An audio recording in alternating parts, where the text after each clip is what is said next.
আসসালামু আলাইকুম everyone, this is সোয়াইদ hair. আজকে আমি আপনাদের সাথে আমার আরও একটি নতুন জার্নির অভিজ্ঞতা শেয়ার করব। ঘুরে এলাম পাহাড় ও জঙ্গলে ভরা খাগড়াছড়ি।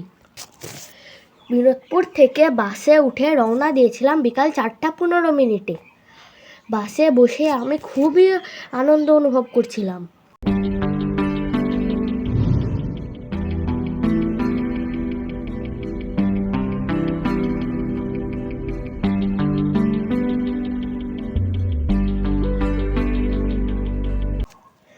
এটি হচ্ছে বিনোদপুরের রাস্তা ও লাইট।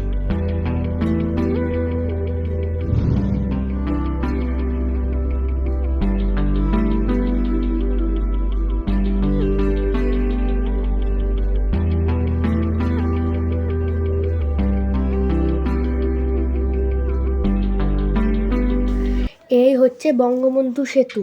এটা পার হয়ে যখন যাচ্ছিলাম, রাতের ব্রিজের সৌন্দর্য আমি দেখে খুবই মুগ্ধ হয়েছিলাম। সকালবেলায় খাগড়াছড়ি পৌঁছিয়ে আমরা ফ্রেশ হয়ে গেছিলাম স্বর্ণ মন্দির দেখতে।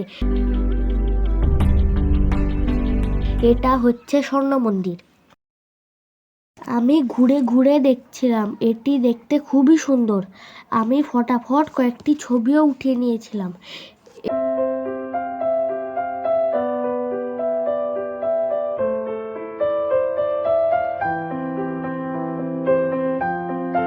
এর চারপাশের সবকিছুই দেখতে স্বর্ণের মতো।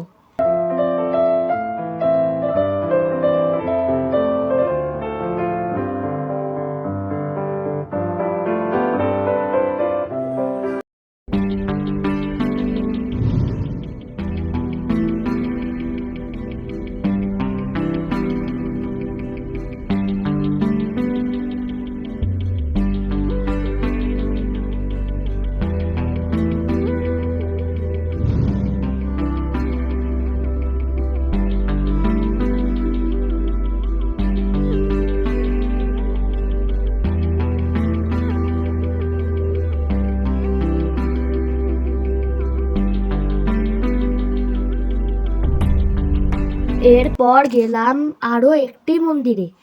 এখানের গেটটি দেখতে চীনাদের বাড়ির মতো কিছুটা। আমি তো সেখানে একটি পাখা নিয়ে দাঁড়িয়ে নিজেকে চাইনিজ অনুভব করছিলাম।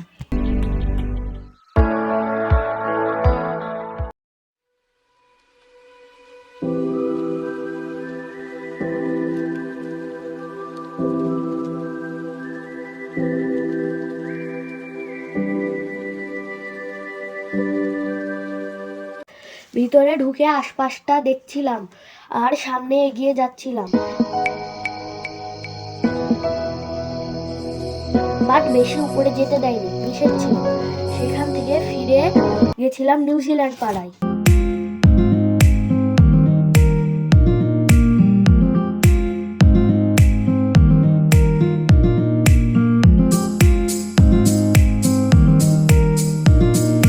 নিউজিল্যান্ড পাড়া থেকে আমরা গিয়েছিলাম ঝুলন্ত ব্রিজে। এই হচ্ছে ঝুলন্ত ব্রিজ।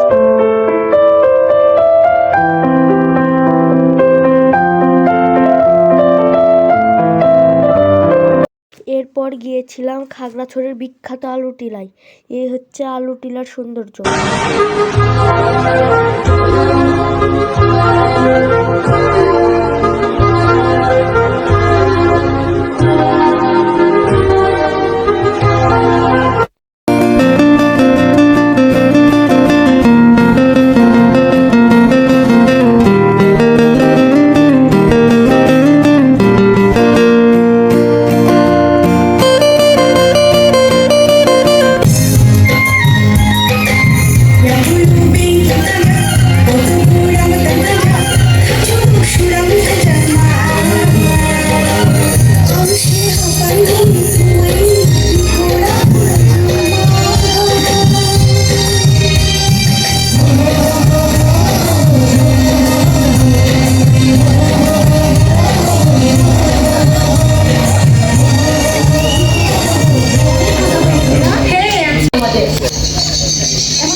দাঁড়াও, আমি খেলাম। আমার ঘরে কি দেখছেন? আচ্ছা, তোমার নাম কি? আমার নাম কুমার। গভীর জঙ্গলে কোথায় থাকো? আমার বাড়ি ওই দুই পাহাড়ের পর। ও আচ্ছা, দেখো তো এই সুরঙ্গটা তোমার কিনা। হ্যাঁ, এই সুরঙ্গ তো আমার। আর আপনি এই সুরঙ্গে কোথায় ফেলেন? গতকালকে জলের পথে পেয়েছিলাম। ও, তাহলেই আপনি কাল আমায় লুকিয়ে লুকিয়ে দেখছিলেন। কি করবো বলো, এই গভীর জঙ্গলে এমন সুন্দরী রমণী দেখলে কি আর চোখ ফেরানো যায়? আচ্ছা আচ্ছা, থাক, আর বলতে হবে না। আচ্ছা, আপনি কি শিকার করেন? হ্যাঁ, এতদিন ওই দুই পাহাড়। এরপর আমরা ঢুকেছিলাম আলুটিলার মেন আকর্ষণ আলুটিলা গুহায়। মোবাইলের আলো নিয়ে আমরা সবাই গুহাটি পার হয়েছিলাম। গুহার ভিতরে আমরা অনেক মজা করেছিলাম।